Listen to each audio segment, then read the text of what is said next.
lẽ anh phải nói ra để cho nhẹ lòng. Có lẽ ta chỉ có duyên gặp nhau. Em là người con gái anh đã yêu rất nhiều. Chắc em cũng biết điều đó phải không?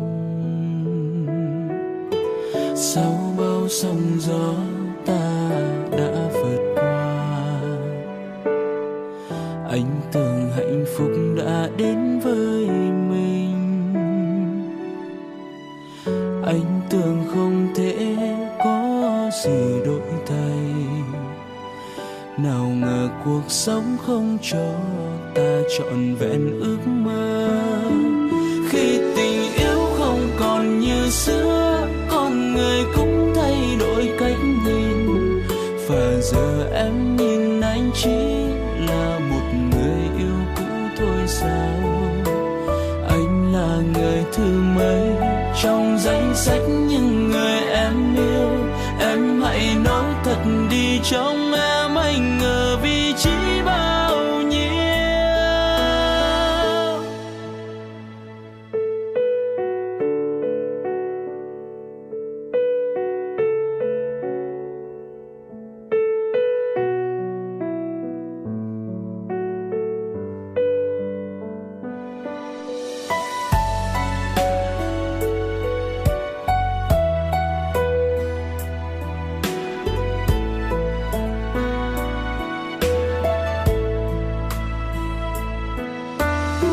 Sau bao sóng gió ta đã vượt qua. Anh tưởng hạnh phúc đã đến với mình. Anh tưởng không thể có gì đổi thay.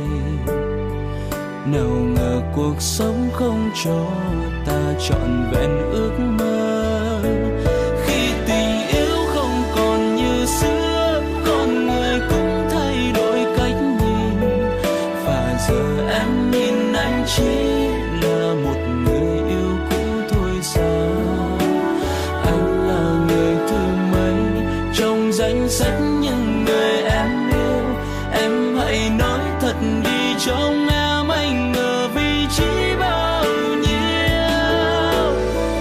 Đối với anh nếu không thể đến bên nhau thì đó vẫn là một hạnh phúc ngỡ anh trân trọng. Mặc dù không được bao lâu, dù đối phương kia là ai, chỉ cần đã một lần chạm vào trái tim anh sẽ giữ trọn niềm yêu thương. Nhiều khi anh cũng không thể hiểu nổi chính mình. Có lẽ anh sẽ phải quên một cuộc tình, chắc sẽ phải tình giấc thôi. Khi tình yêu không còn như xưa, con người cũng thay đổi cách nhìn. Và giờ em nhìn anh chỉ là một người yêu cũ thôi sao? Anh là người thứ mấy trong danh sách những người em yêu. Em hãy nói thật đi, trong em anh ở vị trí bao nhiêu?